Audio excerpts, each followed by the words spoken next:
o por haber desaparecido de su domicilio y su paradero se ignora. O por haber desaparecido de su domicilio y su paradero se ignora.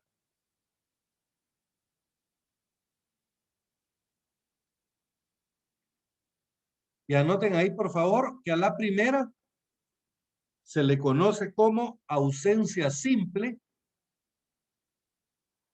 cuando la persona se encuentra fuera de la República. Y la otra se llama ausencia calificada, cuando la persona ha desaparecido de su domicilio y no sabemos en dónde está.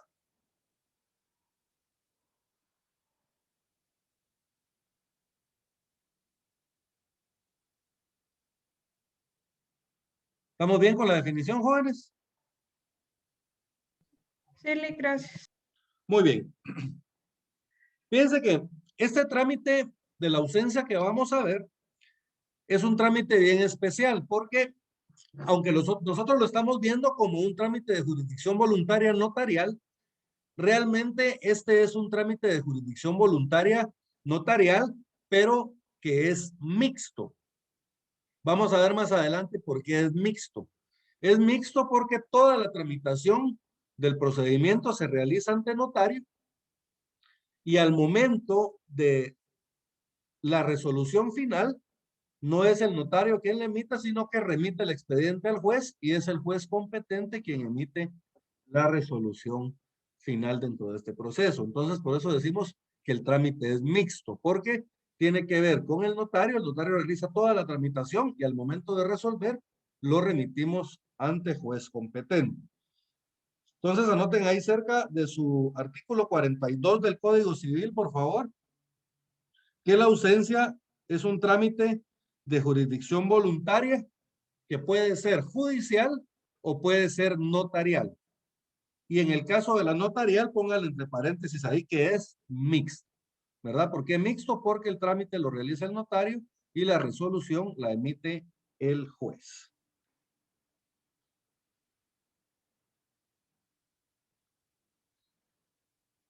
¿Vamos bien hasta acá, jóvenes? Vamos a leer el artículo 42. Se los voy a leer yo. Artículo 42 del Código Civil. Es ausente la persona que se halla fuera de la República y tiene o ha tenido su domicilio en ella. A este primer párrafo, por favor, anótenle ausencia simple. Esa es la que se conoce en la doctrina como la ausencia simple, que es básicamente cuando una persona que tuvo domicilio aquí en Guatemala o que tiene domicilio aquí en Guatemala se encuentra fuera de la República, se fue a vivir a otro país, ¿verdad? Pero la persona dejó obligaciones acá. ¿Estamos bien? Y el segundo caso, miren en el segundo párrafo, se considera también ausente para los efectos legales la persona que ha desaparecido de su domicilio y cuyo paradero se ignora. Pero entonces miren la persona que tiene domicilio en Guatemala, pero simplemente desapareció de su domicilio y no se sabe dónde está. Entonces no sabemos si está en el extranjero, si está aquí en Guatemala, si está en un pueblo, en una finca, no sabemos nada de él. Entonces, simple y sencillamente la persona desapareció de su domicilio e ignoramos su paradero. Entonces, a esta segunda ausencia es a la que se le conoce como ausencia calificada. Entonces, por favor, ahí en el segundo párrafo anótenle ausencia calificada. Entonces, recapitulando, jóvenes, ¿qué es la ausencia? Es la no presencia de una persona en el lugar de su domicilio. Ya sea porque se encuentra fuera de la República de Guatemala o que ha desaparecido de su domicilio y se ignora. ¿Verdad? En cualquiera de estos dos casos se puede declarar la ausencia. La primera simple y la segunda ausencia calificada. Licenciado, una pregunta. ¿Sí? Para cuestiones de digamos, respuestas, la respuesta que usted espera con respecto a la pregunta de qué es ausencia, ¿es la respuesta, digamos, doctrinaria que usted nos dio? ¿O está bien la respuesta que nos da el artículo 42 del Código Civil? Fíjense que yo preferiría la que yo les di porque es más completa, ¿verdad? Pero la definición legal está bien también, ¿va? Pero yo preferiría la doctrinaria que les dicté. Está bien, y gracias. Solo pregunta. Perfecto, David. ¿Se acuerdan que yo les decía que este trámite de la ausencia es un trámite mixto? Porque al momento de resolver debemos remitir al juez. Esto no se les puede olvidar, jóvenes, porque este es el único trámite mixto que hay, ¿verdad? Algunos confunden el trámite mixto con algunos trámites donde se establece que hay que homologar la resolución notarial. Esto no es lo mismo, porque digamos en la homologación, sí es el notario quien dicta la resolución. Y luego la traslada al juez para que el juez le dé la calidad de una resolución judicial, que eso es básicamente la homologación. Ahora, acá en la ausencia no se trata en sí de una homologación, sino que aquí se remite el expediente al juez y es el juez quien resuelve, ¿verdad? Entonces, por eso no se les puede olvidar, porque la ausencia es el único trámite mixto, ¿verdad? Que existe dentro de la tramitación de jurisdicción voluntaria. Bien, ¿cuál es el objeto, jóvenes, de la declaratoria de la ausencia? Vamos a ver de que hay varios, pero el objeto principal es el de nombrarle un defensor judicial al ausente. ¿Para qué? Para que lo pueda defender, ¿verdad? De las obligaciones que se le están requiriendo. Yo les decía al principio que lo normal es que cuando una persona eh, se puede hacer representar por otra, lo haga por medio de un mandato. Entonces el mandatario acá, pues es el encargado de defender a la persona cuando sea necesario, ¿verdad? O puede ser también de que él demande en nombre de su mandatario cuando sea necesario. Básicamente para eso sirve el mandato, para representar, en este caso, judicialmente al mandante. Pero ¿qué pasa en el caso del ausente? En el caso del ausente no tenemos un mandatario, porque si tuviéramos un mandatario, acá el ausente, digamos, pues no está ausente, ¿verdad? ¿Por qué no está ausente? Porque se puede apersonar por medio de un mandatario. ¿Estamos bien? ¿De qué forma me puedo apersonar yo a un proceso? De forma personal o en los casos que la ley lo permite, también lo puedo hacer por medio de un mandatario. Pero ¿qué pasa si no tengo mandatario? Estoy ausente. Entonces ahí se hace necesario que a mí me nombren a un defensor judicial. Básicamente, este derecho de nombrarme un defensor judicial lo puede ejercer tanto una persona que sea pariente mía, como lo puede ejercer un acreedor de mi persona. ¿Estamos bien? No necesariamente tiene que ser un pariente o alguna persona familiar mía para poder iniciar el proceso de la ausencia. Puede ser una persona que es totalmente extraña a mí, pero que yo, digamos, le debo dinero, ¿va? Yo hice un préstamo con él y yo no le pagué. Entonces él tiene derecho a solicitar el trámite de la ausencia y pedir que se me nombre a mí a un defensor judicial. ¿Con qué objeto? Con el objeto después de mandar por medio del defensor judicial a mi persona. ¿En dónde tenemos esto? Esto lo vamos a encontrar en el artículo 43 y 44 del Código Civil. Yo le tengo una anotación aquí a mi código que establece que el único objeto de la ausencia es nombrar un defensor judicial, ¿verdad? Eso lo tenemos, como les decía, en el artículo 43. Se los voy a leer. Toda persona que tenga derechos que ejercitar u obligaciones que cumplir en la República y se ausente de ella, deberá dejar mandatario legalmente constituido. ¿Qué era lo que les decía al principio? Pero si una persona se va a ausentar del país o pues simple y sencillamente no quiere comparecer personalmente a los procesos, puede nombrar a un representante. Pero aquí estamos hablando de la ausencia, entonces hablamos de personas que están fuera del país. Si una persona va a salir del país, lo correcto sería que nombre a un mandatario, ¿verdad? Para que lo represente en todos los procesos. Y luego establece, con todas las facultades especiales para responder de las obligaciones del mandante, y si no lo hiciere, se declarará ausente a petición de parte. ¿Estamos bien? Entonces, miren, la obligación de toda persona que va a salir del país es dejar constituido a un mandatario con facultades suficientes para que lo pueda defender dentro de un proceso. Si no lo hace, entonces se le debe declarar ausente a solicitud de parte, ¿verdad? Yo tenía, digamos, el caso de una persona que se fue a vivir a otro país, se fue a vivir a los Estados Unidos, ¿verdad? Simplemente se casó con un gringo y se fue, ¿verdad? Al poco tiempo empezaron a requerirla de pago de unas obligaciones que ella tenía por unas cuestiones de unas líneas de teléfono. Pero el problema es de que ella no se le podía demandar. ¿Por qué no se le podía demandar? Porque no estaba en el país, ¿verdad? Habían constancias de movimiento migratorio que establecían de que en tal fecha había salido del país y no había regresado, ¿verdad?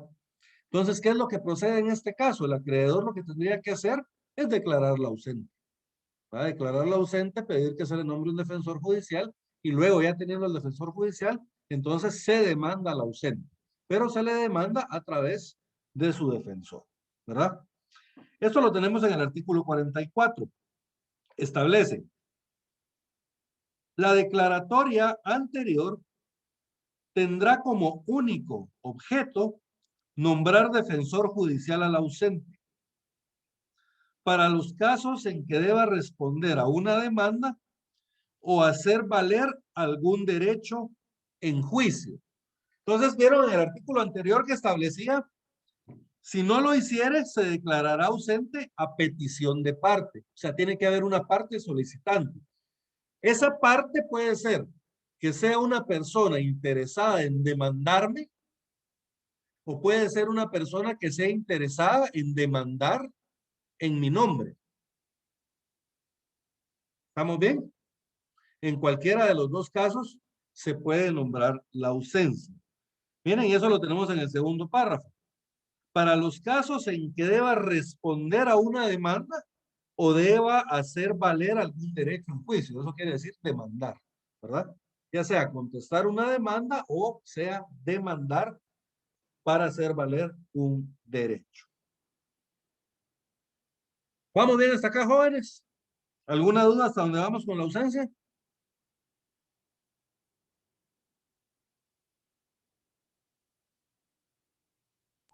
Todo bien, Lick, gracias.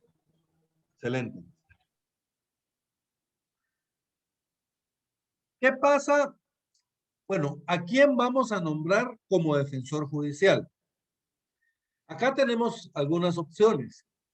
Lo primero sería determinar, porque puede ser de que la persona haya dejado un mandatario, pero que ese mandatario no tiene facultades suficientes para poder defenderlo en juicio.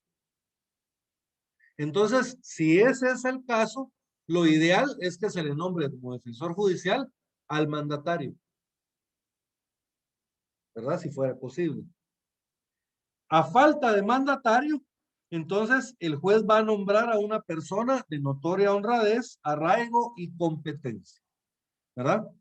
Entonces, ¿cuál es la primera opción que tenemos? Si existe un mandatario, pero que no tiene facultades suficientes para defenderlo en juicio, entonces el juez lo va a nombrar a él.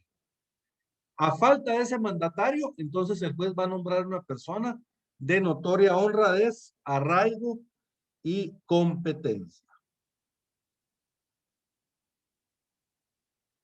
¿Estamos bien?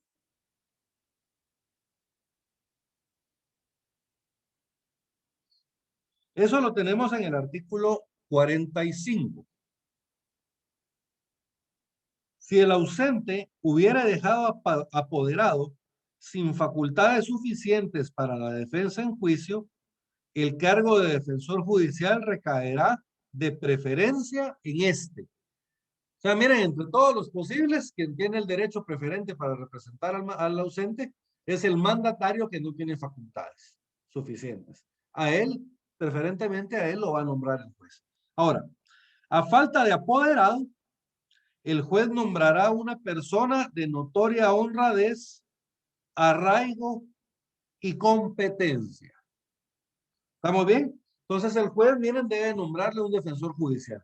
Y esa persona debe de ser una persona de notoria honradez, ¿verdad? Es una persona honrada, una persona pro, ¿verdad? Básicamente, aquí en Guatemala, ¿cómo se prueba la honradez de una persona? Pues básicamente que no tenga antecedentes penales y policíacos. Esa es la forma en que han dado por probar la honradez de una persona. Yo creo que no necesariamente es así, ¿verdad? Una persona de arraigo, jóvenes, es una persona honorable, y de arraigo quiere decir que es algo que me ata al lugar donde yo estoy. Ahora, supongamos tiene que ser una persona que tenga bienes en el lugar, que tenga negocios, que tenga familia, ¿verdad? Que tenga raíces que lo unan al lugar en donde tiene que defender el juicio. Y luego establece y competencia. La competencia tiene que ver con la capacidad para poder defender a la persona en juicio, ¿verdad? Normalmente, vamos a ver más adelante que cuando se nombra un defensor judicial, van a ser parientes o va a ser un abogado, ¿verdad?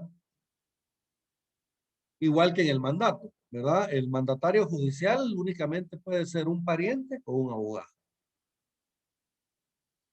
¿Vamos bien? Entonces, miren, si no hay un apoderado sin facultades a quien el juez preferentemente vaya a nombrar como defensor judicial, entonces el juez lo va a hacer con una persona de notoria honradez, arraigo y competencia.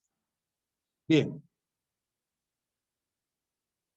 Este cargo de defensor judicial, jóvenes, no es para siempre, ¿verdad? Sino que es un cargo que tiene un carácter temporal. Entonces, ¿cuándo va a terminar el cargo de defensor judicial?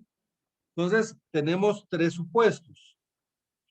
Uno, puede ser que termine el litigio para el cual fue nombrado,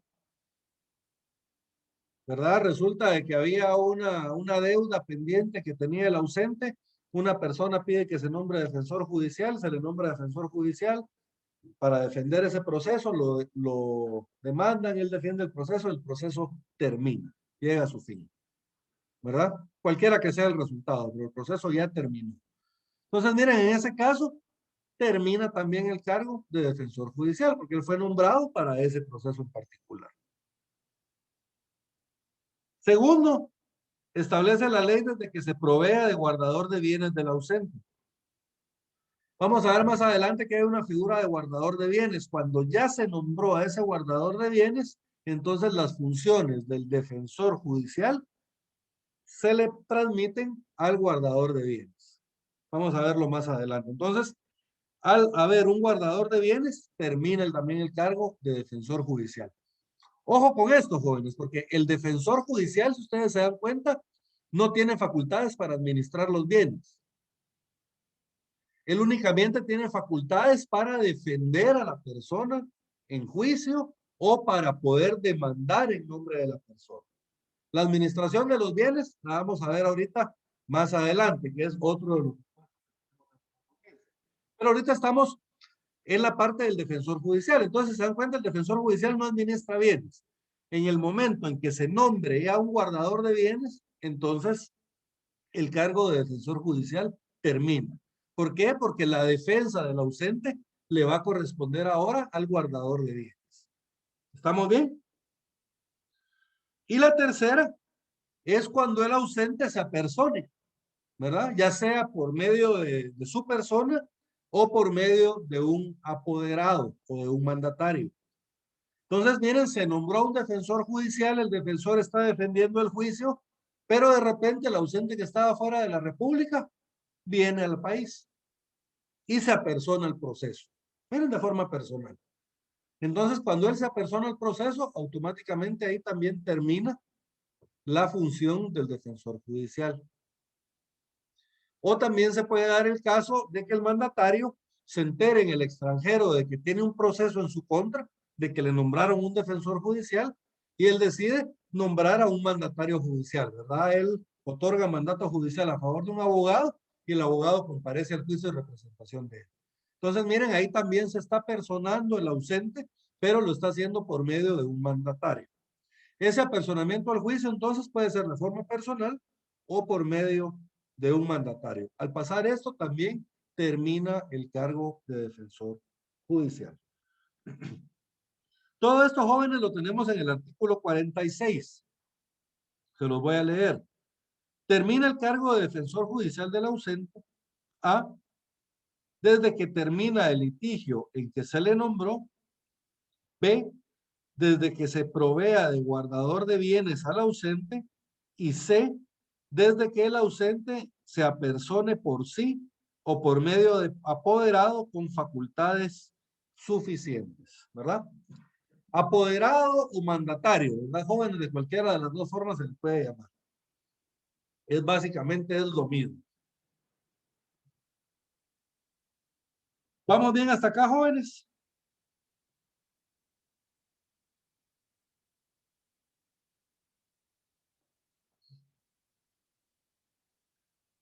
Bien. Saca todo bien. Perfecto, David. Entonces, jóvenes, en el caso anterior, nosotros estábamos hablando sobre la defensa judicial del ausente. Ahora vamos a entrar ya a ver sobre la administración de los bienes. El ausente no necesariamente va a tener bienes. ¿Verdad? Puede ser que la persona que esté ausente no tenga ninguna casa, no tenga carro, no tenga absolutamente nada. Se fue del país y lo único que dejó fueron obligaciones. Entonces, por eso se le declara ausente y como no tiene bienes que administrar, lo único que vamos a hacer es nombrarle el defensor judicial. Pero, ¿qué pasa si la persona sí tiene bienes?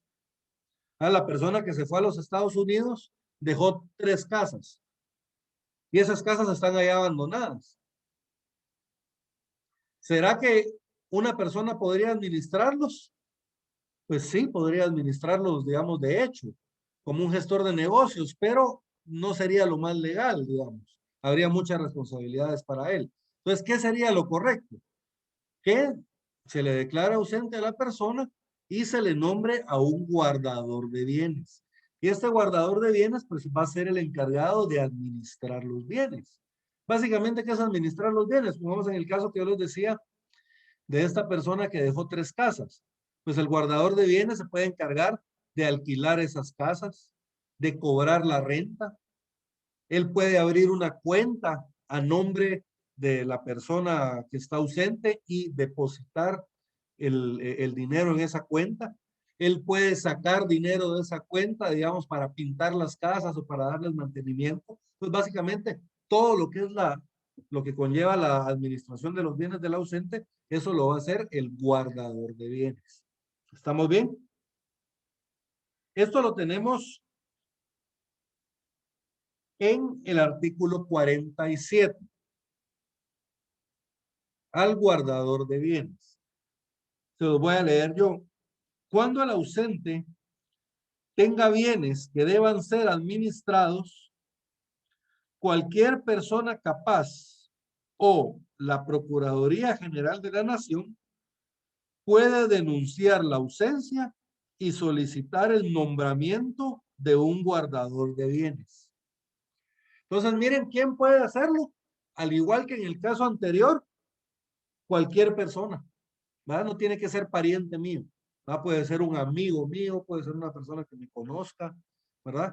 Ojo, en el guardador de bienes, como en todas las instituciones del derecho donde una persona administra bienes de otras, está obligado a la rendición de cuentas, ¿verdad? O sea, puede ser de que la persona que yo voy a declarar ausente no es mi pariente, o puede ser de que sí sea mi pariente, digamos es mi papá o es mi hermana a quien yo voy a declarar ausente. En cualquiera de los casos, la persona que está administrando bienes del ausente está obligado a rendir cuentas. Y si las cuentas no cuadran, está obligado a pagar, ¿verdad? Lo mal administrado. ¿Estamos bien? O sea, hay responsabilidades para el guardador de bienes. No solo es de que, yo voy a administrar los bienes de esta persona y ya. Entonces, la persona está obligada a llevar una administración correcta. Por eso, ¿se acuerdan de que veíamos de que la persona que se le va a nombrar va a ser una persona de notoria honradez, de arraigo, de competencia, porque tiene que ser una persona que administre de forma correcta los bienes? Entonces, el hecho de que sea cualquier persona interesada quien pueda pedir la administración de los bienes, eso no lo exime ¿verdad? De las responsabilidades de tener que rendirle cuentas después al ausente sobre esa administración. ¿Estamos bien? Pero como les decía, básicamente cualquier persona capaz puede pedir la declaratoria de ausencia de una persona y puede pedir que se le nombre a un guardador de bienes. Y también puede hacerlo la Procuraduría General de la Nación. Porque se acuerdan que el Estado de Guatemala es el encargado también de velar porque se cumplan los derechos de los menores, de los incapaces y de los ausentes. ¿Estamos bien? Entonces, miren, esta solicitud de ausencia la puede hacer cualquier interesado o lo puede hacer también la Procuraduría General de la Nación. ¿Estamos bien? Entonces, miren, cuando el ausente tenga bienes que deban ser administrados, cualquier persona capaz o la Procuraduría General de la Nación puede denunciar la ausencia y solicitar el nombramiento de guardador de bienes. El juez nombrará un defensor específico en estas diligencias, que exclusivamente tendrá a su cargo la representación judicial del presunto ausente y dictará las providencias necesarias para asegurar los bienes, nombrando un depositario, quien puede ser el mismo defensor. ¿Estamos bien? Miren, se va a nombrar a una figura de defensor específico para que lo defienda en juicio si fuera necesario. Pero lo normal es de que esta figura va a caer en la figura de guardador y de defensor, pues puede recaer en la misma persona. ¿Estamos bien? Entonces, miren, se le puede declarar a un defensor de bienes, a un guardador de bienes al ausente.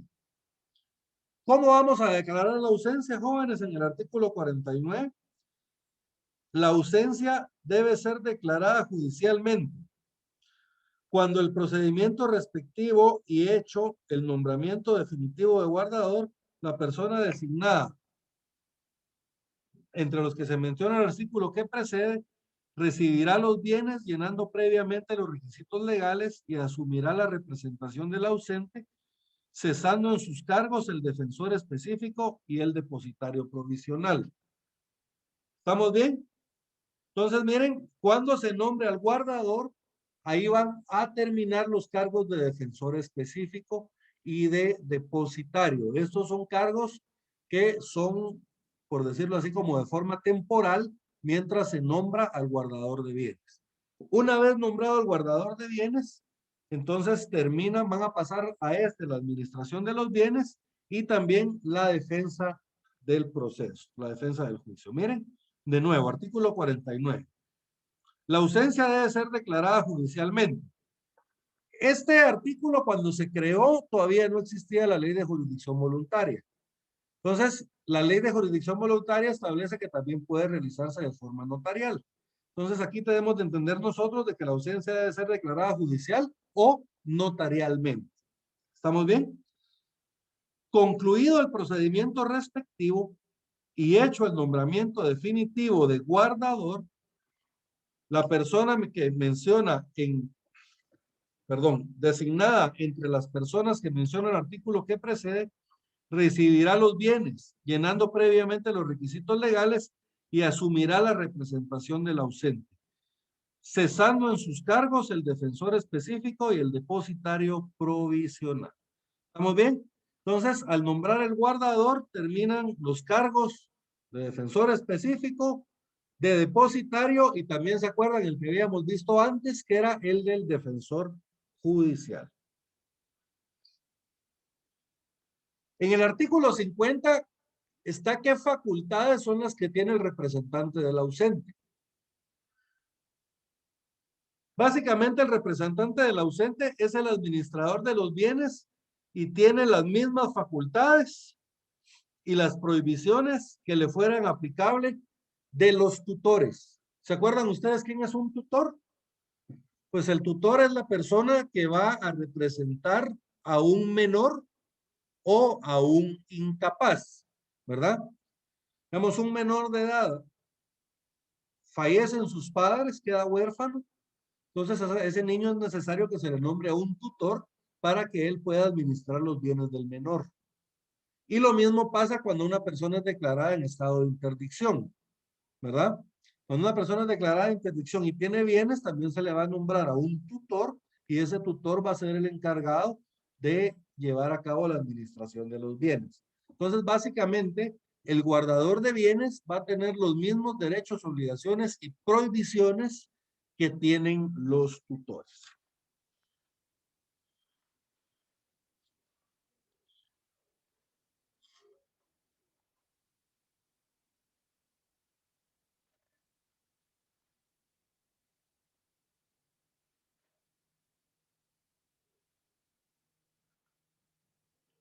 Muy bien.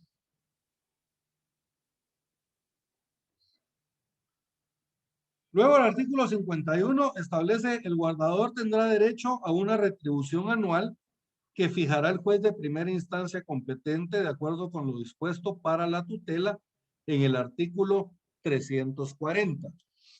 En el artículo 340 se establece cuáles van a ser los honorarios que se le deben pagar al tutor. Y de la misma forma se le va a retribuir al guardador de bienes. Como les decía antes, el cargo, tanto el de guardador de bienes como el de tutor, como el de mandatario, implica la rendición de cuentas y la responsabilidad de esas cuentas, ¿verdad? Entonces, me dirán ustedes, bueno, esa es mucha responsabilidad también. Sí, pero también esa responsabilidad es retribuida. ¿De qué forma se va a retribuir? Pues establece que de la misma forma que se va a retribuir la tutela, de conformidad con el artículo 340 del Código Civil. Se los voy a leer yo, retribución de la tutela, artículo 340. La tutela y protutela, la protutela es una figura que hay en la tutela que es como el ente fiscalizador del tutor, ¿verdad? El tutor es el encargado de administrar los bienes del menor y el protutor es el encargado de fiscalizar la administración del tutor, ¿verdad? Entonces, por eso es que lo menciona acá. La tutela y protutela dan derecho a una retribución que se pagará anualmente y que no bajará del 5 ni excederá del 15% anual de las rentas y productos líquidos de los bienes del pupilo. Entonces, miren cómo se le va a pagar al guardador de bienes, igual que al tutor. Primero, la retribución se le va a pagar de forma anual y va a oscilar entre un 5 y un 15% de lo que produzcan los bienes del ausente, en este caso, ¿verdad? De las rentas y productos líquidos de los bienes del pupilo. Líquidos quiere decir que ya se pagaron todas las obligaciones del pupilo, ¿verdad? Entonces, lo que quede sobre eso va calculado entre el 5 y el 15%, depende de lo que determine el juez. Cuando la retribución no hubiera sido fijada en el testamento, bueno, acá ya no se los voy a seguir leyendo porque esta parte ya establece el tutor testamentario, entonces aquí ya no tiene mucha relación. Entonces, ¿cómo se va a llevar a cabo la retribución de la tutela? Pues el pago va a ser anual y va a ser entre un 5 y un 15% de los productos líquidos de los bienes del ausente. ¿Estamos bien? Si el guardador es removido de su cargo, entonces no tiene derecho a que se le pague la retribución, ¿verdad? Entendemos de que cuando hablamos nosotros de remoción es que lo quitamos del cargo por mala administración o por incapacidad. Entonces, en ese caso, no va a tener derecho a retribución alguna. Ahora, de la misma forma que vimos anteriormente, ¿se acuerdan que terminaba el cargo de defensor judicial? Aquí también vamos a ver unos casos en que termina el cargo de guardador de bienes. Básicamente tenemos 4 casos. El primero es cuando la persona se apersone, ya sea por sí o por medio de apoderado, ¿verdad? Igual que vimos en el último caso del defensor judicial. Si el mandatario, perdón, si el ausente se apersona, viene del extranjero o se apersona por medio de un mandatario, él desde el extranjero puede nombrar a un mandatario para que le administre sus bienes también. Entonces, en ese momento termina el cargo de guardador de bienes. También cuando se extingan los bienes o dejen de pertenecer los bienes del ausente, ¿verdad? Tal vez se nombró un guardador de bienes y pero el bien que el ausente tenía está hipotecado y ejecutan la hipoteca y terminan rematando el bien. Se extinguió el bien. Miren, ya no hay bienes que administrar. Entonces, en este caso, también termina el cargo de guardador. Se podría dar el caso también de que el guardador venda los bienes. Porque un guardador, al igual que todos los administradores, puede disponer de los bienes del ausente también, obviamente probando su utilidad o necesidad, ¿verdad? Y siguiendo el trámite que vamos a ver más adelante de disposición y gravamen de bienes de menores incapaces o ausentes. Entonces, se puede dar el caso también en que el guardador de bienes disponga de los bienes del ausente, los venda, pague con ese dinero las obligaciones del ausente y se acabaron los bienes. Entonces ya no hay bienes que administrar. ¿Sí? Puede ser también de que fallezca el guardador. Si fallece, termina su cargo de guardador. Puede ser también de que se le admite su renuncia o se le remueva en el cargo. En esos casos también termina el cargo de guardador. Y por último, cuando se da la administración por las personas a que se refiere el artículo 55 de este código, que vamos a ver que es la administración, pero por medio de parientes, ¿verdad? El guardador de bienes no necesariamente es pariente. Entonces, si hay un guardador y ahora el juez decide que le va a dar la administración de los bienes a un pariente del ausente, entonces ahí también termina el cargo de guardador. Miren, eso lo tenemos en el artículo 53 del Código Civil. Termina el cargo de guardador cuando se apersona el ausente por sí o por medio de apoderado. 2. Cuando se extinguen los bienes o dejan de pertenecer al ausente. 3. Cuando fallezca el guardador, se le admita la renuncia o se le remueva del cargo, según las reglas establecidas para el tutor en lo que fueren aplicables, en cuyos casos el juez procederá de oficio a nombrar a un nuevo guardador. Si fuera el caso en que haya renuncia, fallecimiento o remoción del guardador, el juez debe proceder de oficio a nombrarle uno nuevo. Y el siguiente caso que establecía es cuando se dé la administración a las personas que indique el artículo 55, que ahorita vamos a ver la administración por parientes. Pero antes vamos a leer el artículo 54, que también tiene que ver. La Procuraduría General de la Nación y los parientes del ausente deben denunciar al juez de primera instancia respectivo las causas de remoción del guardador. Miren, la Procuraduría General de la Nación debe de cuidar los intereses de todos los ausentes. Entonces, si la Procuraduría General de la Nación, o puede ser también un pariente del ausente, se dan cuenta de que hay una mala administración por parte del guardador de bienes, entonces ellos pueden denunciar ante el juez de primera instancia esas faltas que ha cometido el guardador para que se proceda a su remoción. ¿Estamos bien? Entonces esa remoción la pueden pedir los parientes del ausente o lo puede pedir la Procuraduría General de la Nación en representación de los derechos del ausente en este caso. ¿Vamos bien hasta acá, jóvenes? ¿Alguna duda?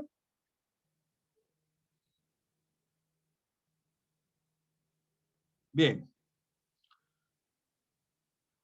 En el artículo 55 tenemos lo que les decía que es la administración por parte de parientes, ¿verdad? Cuando hay parientes, los parientes pueden pedir que se les dé la administración de los bienes a ellos. En este caso, al nombrar al administrador de los bienes, ¿verdad? A un pariente, termina también el cargo de guardador. Miren, artículo 55. La administración de los bienes podrá ser solicitada y ejercida por el cónyuge e hijos del ausente, y a falta de ellos, por los parientes consanguíneos en el orden de sucesión que establece la ley. ¿Estamos bien? Entonces, miren, en primer lugar, ¿quiénes pueden ser administradores? El cónyuge o los hijos del ausente. Y a falta de estos, Entonces, los demás parientes en el orden que establece el Código Civil. Los demás parientes consanguíneos, ¿verdad? En este caso, los parientes por afinidad no pueden administrar. Digamos, mi suegro, por ejemplo, no podría administrar los bienes, al menos no como un administrador que es pariente, ¿verdad?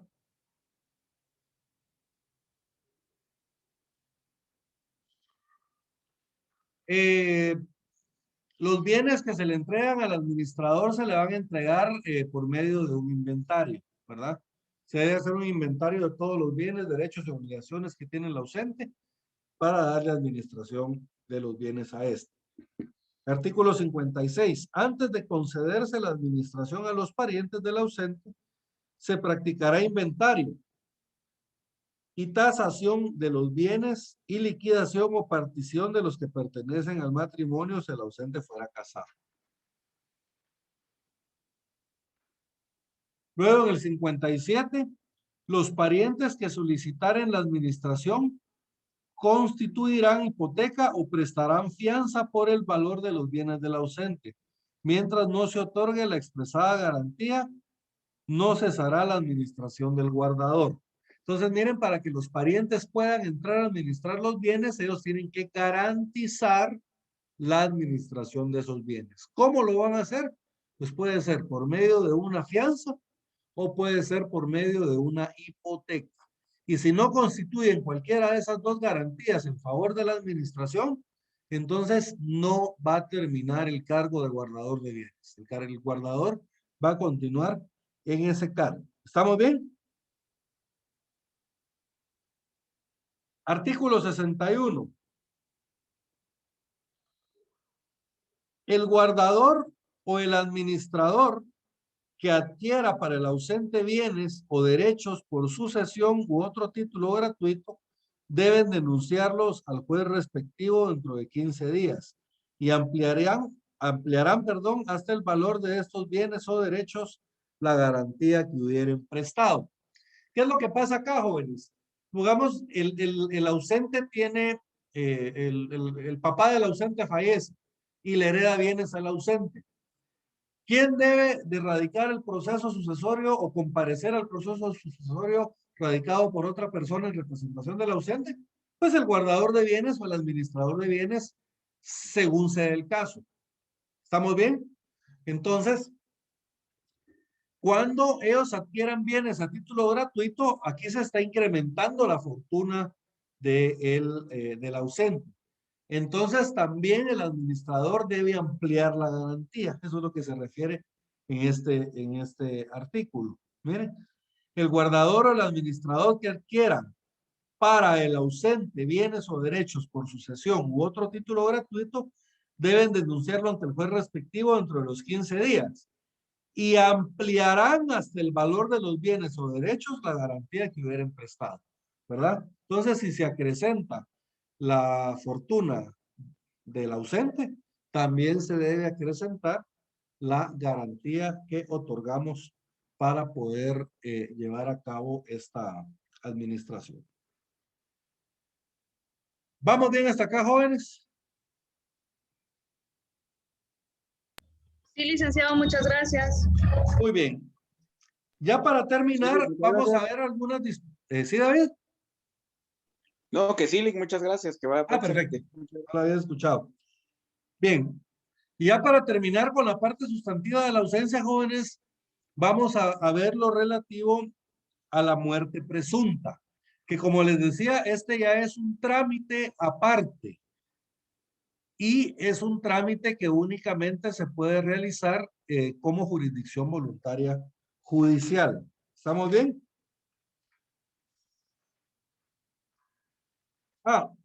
Algo que se me pasaba. Antes de continuar con el trámite de la ausencia, tenemos que platicar sobre la oposición a la ausencia. ¿Cómo se hace para oponerse a la ausencia? Eso, jóvenes, lo tenemos, anoten por ahí, por favor, en el artículo 413 del Código Procesal Civil y Mercantil, que ahorita en un ratito vamos a ver todo el procedimiento del trámite de la ausencia. Pero anótenle ahí cerca del artículo 42, donde inicia la ausencia, por favor, que la oposición de la ausencia se puede realizar de dos formas. Depende a qué es a lo que me estoy oponiendo, ¿verdad? Pero ambas oposiciones las tenemos en el artículo 413 del Código Procesal Civil y Mercantil. Se los voy a leer. 413. Si varias personas se disputaren el derecho de representar al ausente, la cuestión se resolverá en forma de incidente. Y al declararse la ausencia, el juez nombrará a la persona que tenga mejor derecho de acuerdo con lo que dispone el Código Civil. Supongamos de que hay tres personas que quieren representar al ausente. Digamos, vino un hermano y empezó el trámite de la ausencia. Y luego viene otro hermano y otro primo y se oponen. ¿Por qué se oponen? Porque ellos son los que quieren administrar los bienes del ausente. Miren, acá no estamos oponiéndonos en sí a la ausencia, si lo que nos estamos disputando es la administración de los bienes. ¿Quién de los tres va a administrar los bienes del ausente? Entonces, en este caso, la ausencia se va a tramitar en forma de incidente, ¿verdad? Como un incidente, el proceso principal, se va a tramitar la oposición y lo va a resolver el juez al dictar la resolución de la ausencia. ¿Estamos bien? Entonces ahí el juez va a determinar quién tiene derecho a administrar los bienes de acuerdo a lo que establece el Código Civil. Ahora, puede ser de que la oposición sea a la declaratoria de ausencia. Miren, aquí yo no estoy peleando por administrar los bienes, sino que yo a lo que me opongo es a que se le declare ausente a la persona. ¿Por qué se puede oponer a alguien a la declaratoria de ausencia? Pues puede ser que porque él es el mandatario, ¿verdad? Yo me doy cuenta de que iniciaron el proceso de ausencia en contra de una persona de quien yo soy mandatario, entonces mi obligación como mandatario es oponerme a ese juicio, porque se recuerdan, ¿para qué es un mandatario? Para que represente al mandante en todo lo que pueda tener interés, ¿verdad? Ya sean negocios, sean juicios que tenga que presentar o juicios que tenga que defender. Entonces, el apoderado, al enterarse de que están tramitando una ausencia de su representado, su obligación como tal es oponerse a ese proceso. ¿Y por qué se va a oponer? Porque no es necesaria la declaratoria de ausencia, porque la persona tiene nombrado a un representante. Entonces, en este caso, la oposición se va a tramitar en juicio sumario. ¿Estamos bien? Eso lo tenemos en la segunda parte del artículo 413. Si hubiera oposición a la declaración de ausencia, el asunto será declarado contencioso y se sustanciará en la vía sumaria. ¿Estamos bien? Entonces, miren, se declara contencioso y cómo se va a tramitar la oposición en la vía sumaria.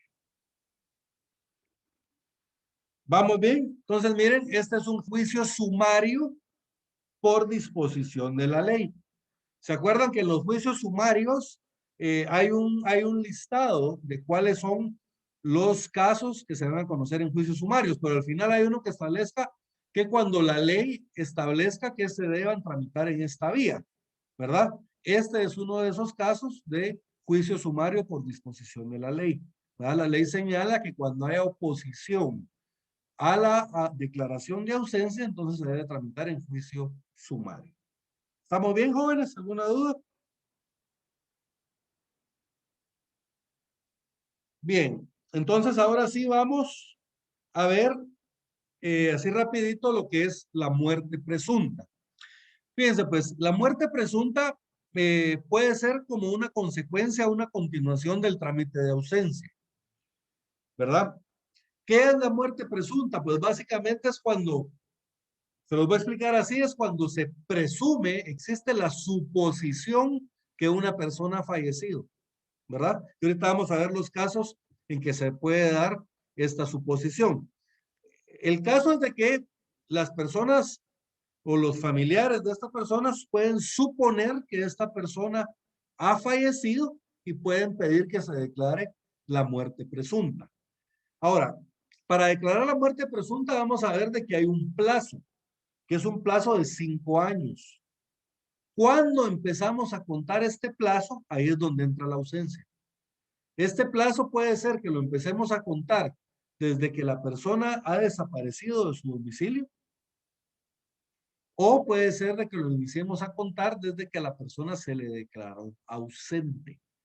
Entonces, miren, nosotros declaramos la ausencia, que es lo que acabamos de ver anteriormente, y a partir de la fecha en que se declaró la ausencia, podemos empezar a contar los 5 años para declarar la muerte presunta de una persona, si existen los supuestos. Porque, por ejemplo, si se le declaró a una persona ausente porque sabemos de que la persona está en los Estados Unidos, no hay razón para pensar de que la persona falleció. Pero ¿qué pasa si la persona simple y sencillamente desapareció de su domicilio? ¿Se acuerdan de la ausencia calificada? En este caso de la ausencia calificada, sí podríamos presumir nosotros, después de 5 años la persona no aparece, puede ser que haya fallecido, ¿verdad? Entonces, en este caso, a partir de que se declaró la ausencia, podemos empezar a contar esos 5 años para la muerte presunta. Miren, artículo 63. Transcurridos 5 años desde que se decretó la administración por los parientes o desde que se tuvo la última noticia del ausente, podrá declararse la muerte presunta de este. Y en tal caso, podrán sus herederos testamentarios o legales pedir la posesión de la herencia. ¿Estamos bien? Entonces, miren básicamente cuál es el fin de la declaratoria de la muerte presunta de una persona. Pues que sus herederos, ya sea testamentarios o legales, puedan entrar en posesión de los bienes de la herencia, ¿verdad? ¿Cuándo empezamos a contar esos 5 años?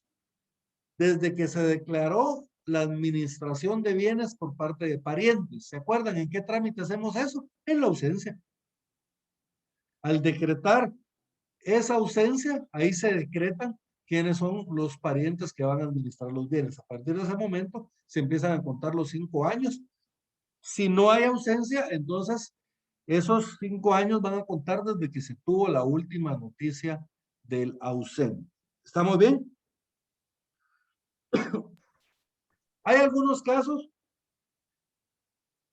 en que la muerte presunta se puede declarar antes de que pasen esos 5 años. Y básicamente es cuando haya habido algún desastre natural o la persona haya participado en una guerra.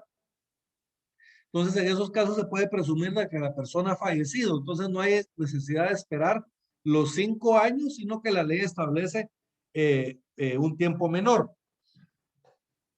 En el artículo 64, desde que la persona dice, podrá asimismo declararse la muerte presunta, ¿ah? Desde que la persona desapareciera durante una guerra en que haya tomado parte o se hubiera encontrado en la zona de operaciones cuando haya transcurrido un año desde terminada la guerra sin que se tenga noticias de ella. Entonces supongamos de que puede ser que la persona haya participado en la guerra o haya participado militarmente dentro de los grupos que combatieron en la guerra, o puede ser de que simplemente la persona haya estado en el lugar de operaciones. Si al terminar la guerra, después de un año, no hemos sabido nada de la persona, se le puede declarar muerta de forma presunta. Aquí en Guatemala pasó mucho eso durante el conflicto armado. Hubieron muchas personas que durante el conflicto armado desaparecieron, ya sea que formaban parte del ejército de la guerrilla. Simple y sencillamente desaparecieron. Terminó la guerra y no se tenía noticias de ellos. Entonces a esa persona se le declara muerta presunta. B, de la persona que se hubiera encontrado a bordo de un buque náufrago o al verificarse un accidente de aviación cuando haya transcurrido un año desde su desaparición. Miren, se hunde un barco o se colisiona un avión y la persona no aparece. Entonces, después de un año de la desaparición de la persona, se puede iniciar también el trámite para la muerte presunta. Y el último caso, el C, cuando la persona cuyo cadáver no haya sido encontrado y hubiera desaparecido por causa de explosión, incendio, terremoto, derrumbe, inundación u otro siniestro. En cualquiera de estos casos, también se puede declarar muerta presunta la persona. En este caso, si ustedes ven, no nos señala plazo, como los dos anteriores que señalaba un año. En este no señala plazo. Por lo tanto, el trámite se puede iniciar inmediatamente. Supongamos si hubo un huracán, hubieron inundaciones y a una persona se la llevó el río, ¿va? Y no apareció su cadáver. Entonces nosotros podemos presumir desde el momento de su desaparición que esa persona ha fallecido. ¿Estamos bien? Entonces podemos iniciar el trámite de la muerte presunta. ¿Para qué voy a declarar yo la muerte presunta de una persona? Pues para poder heredar sus bienes. Miren en el artículo 66.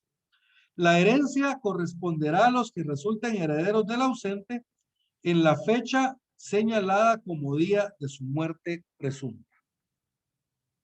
Entonces, miren, al momento de declarar la muerte presunta se va a fijar un día de la muerte presunta de esta persona. Entonces, a partir de ese día van a entrar en posesión de la herencia los herederos de la persona. ¿Y qué pasa si el muerto presunto aparece? Es una posibilidad también. Digamos, yo supe de un caso de una persona que era miembro del ejército durante el conflicto armado. Él desaparece durante la guerra. A la familia del ejército le indemnizó como caído en combate, etcétera, ¿verdad?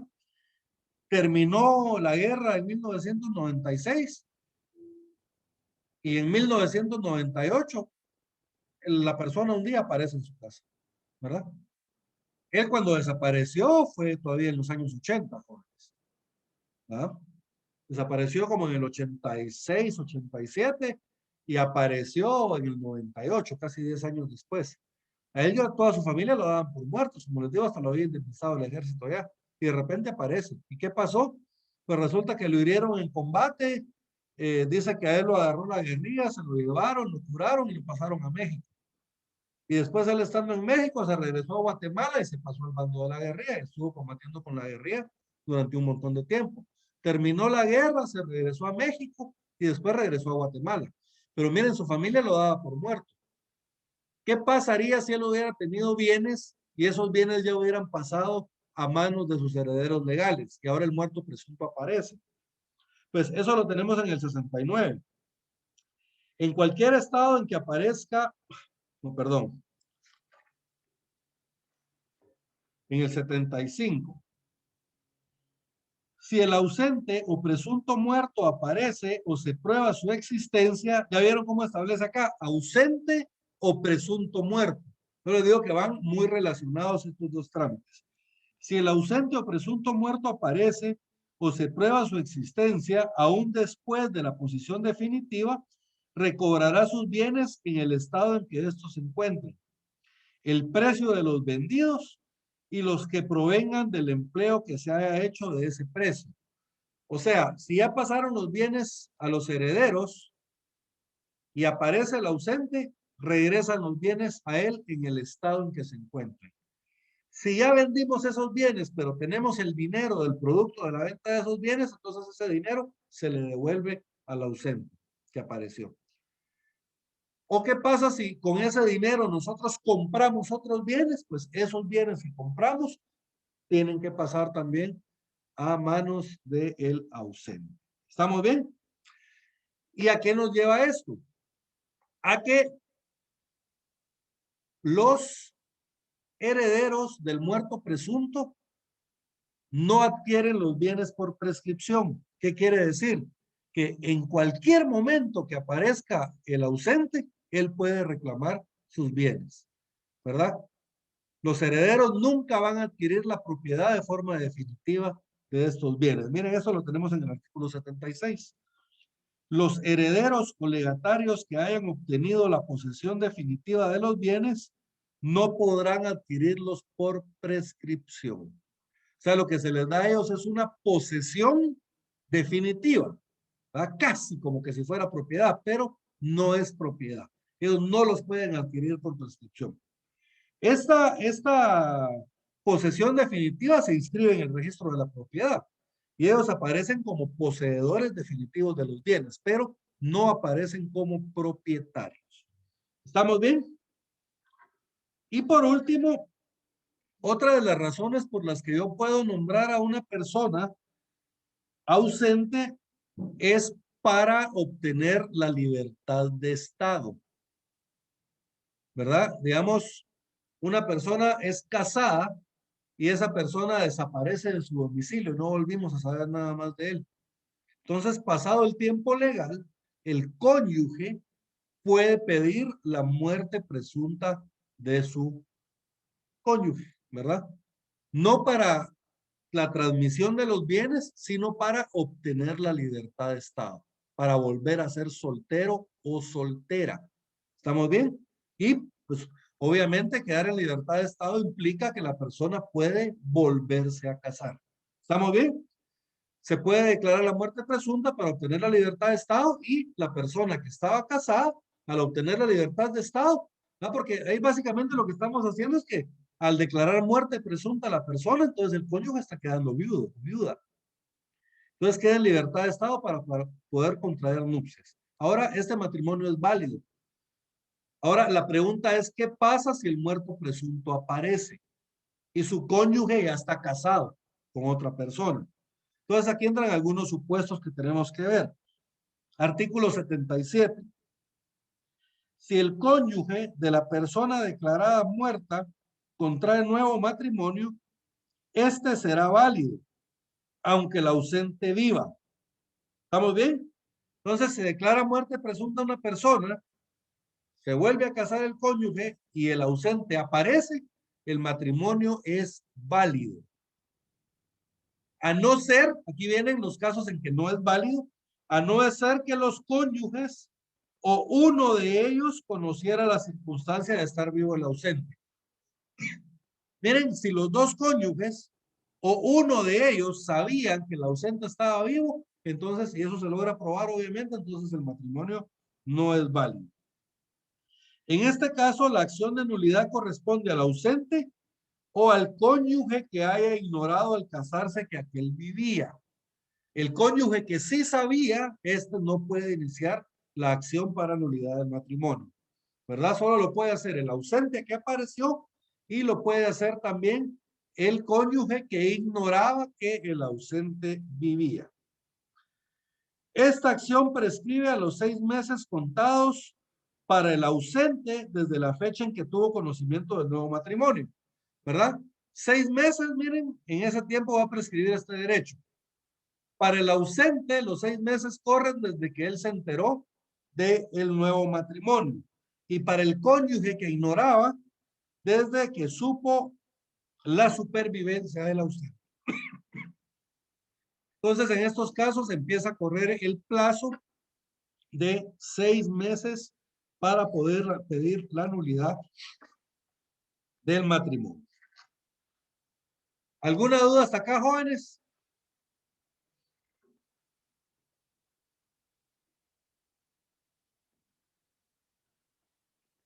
Muy bien. Entonces vamos a pasar, jóvenes, al trámite de la ausencia. Este trámite se van a dar cuenta ustedes que es bien sencillo, ¿verdad? Digamos, la cuestión acá es que ustedes tienen que tener bien presente que al momento de resolver deben de remitir el expediente ante el juez competente para que éste sea quien lleve a cabo,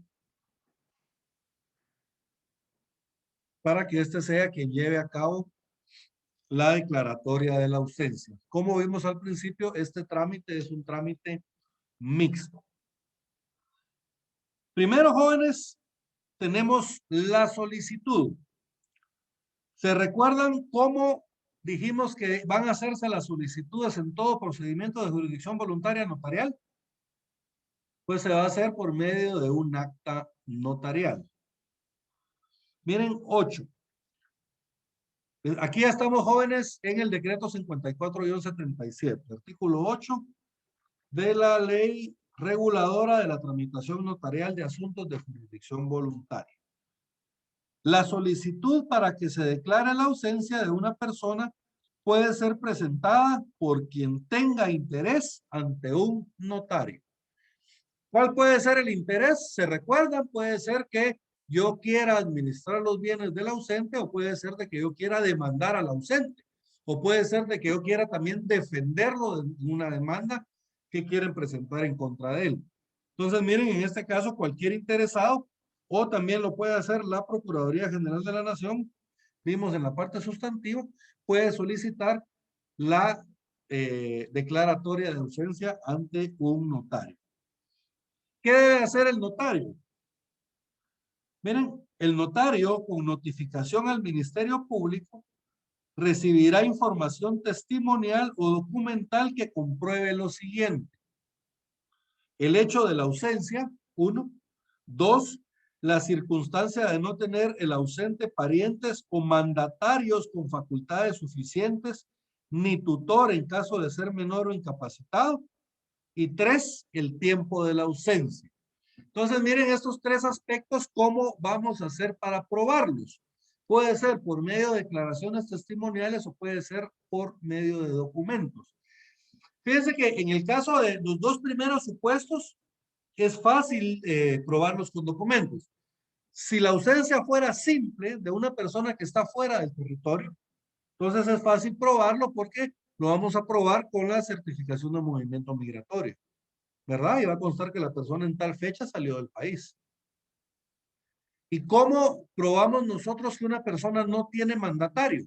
Acudimos al Archivo General de Protocolos, al registro de poderes, al registro de poderes, y les pedimos que nos extiendan una constancia sobre si una persona tiene o no tiene mandatario. Entonces ahí nos van a hacer constar ellos que la persona no tiene mandatario constituido en el país. Entonces en este caso procede el trámite de la ausencia. Ahora, el tiempo de la ausencia, esto lo podemos probar también por medio de testigos. ¿Estamos bien?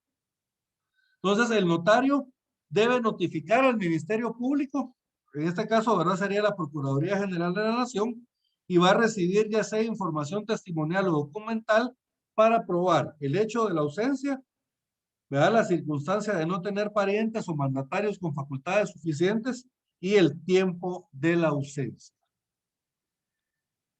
Luego, ¿se acuerdan que yo les decía que dentro de la ausencia puede haber oposición, que las vimos en el artículo 413 del Código Procesal Civil y Mercantil? ¿Cómo se van a enterar las personas interesadas de que hay un trámite de la ausencia y puedan oponerse? Pues se van a enterar porque al iniciar un trámite de la ausencia, el notario está obligado a realizar una serie de publicaciones. Estas publicaciones van a ser en el diario oficial y en otro de mayor circulación. Y esto sirve precisamente para enterar al público que se está tramitando una ausencia y cualquier interesado pueda acudir a oponerse. Esto lo tenemos en el artículo 9 de la Ley de Jurisdicción Voluntaria. El notario, en la primera resolución que dicte, dispondrá la publicación de la solicitud en el diario oficial y en otro de los de mayor circulación, por 3 veces durante un mes, debiendo contener los edictos, la relación del asunto para el que se ha sido pedida la declaración de ausencia, la citación del presunto ausente, la convocatoria a los que se consideren con derecho a representar, la fecha y la firma del notario. ¿Estamos bien? Acá puede haber 2 situaciones. O hay oposición o no hay oposición, ¿verdad? Si hay oposición, bueno, puede darse también de que se apersone el ausente y diga, no, yo aquí estoy. Entonces ahí termina el trámite de la ausencia, ¿verdad? Si hay oposición, pues se tramita de la forma que ya vimos, en forma de incidente. Si la oposición fuera para disputarse la administración de los bienes, o si va a ser que nos vamos a oponer al trámite, entonces la oposición se va a tramitar en la vía sumaria. En cualquiera de los 2 casos va a pasar el expediente a juez competente. Ahora, ¿qué pasa si pasa el término de las publicaciones y no hay una oposición? Entonces, el notario debe de remitir el expediente al juez competente para que el juez proceda a dictar la resolución final.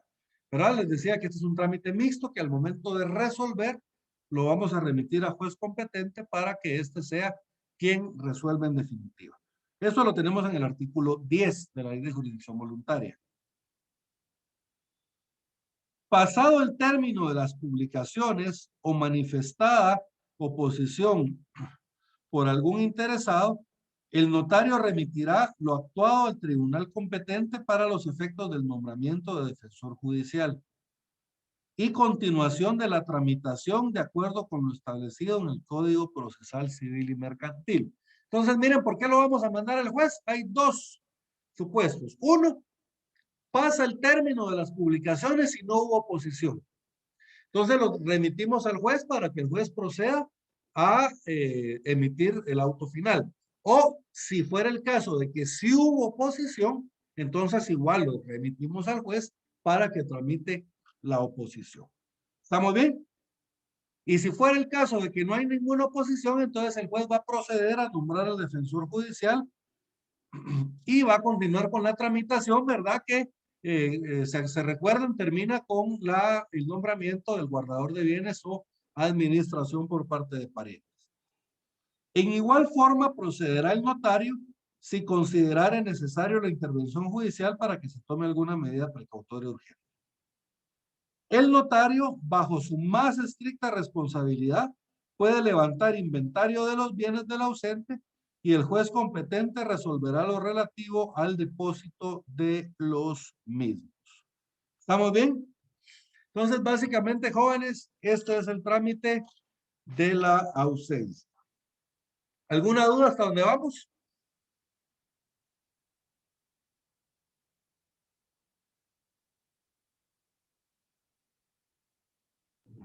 Todo está bien, licenciado, gracias. Perfecto. Entonces, jóvenes, vamos a terminar la clase hasta acá el día de hoy. Espero que tengan una feliz tarde. El día de hoy no les voy a dejar ninguna tarea, ¿verdad? Para que puedan disfrutar plenamente de su Semana Santa. Entonces, les deseo una feliz tarde, jóvenes, y un feliz descanso. Nos vemos en la siguiente clase. ¿Verdad? Saludos y buenas tardes. Provecho, Muchas se gracias. cuida. Buen Gracias, provecho licenciado. igualmente.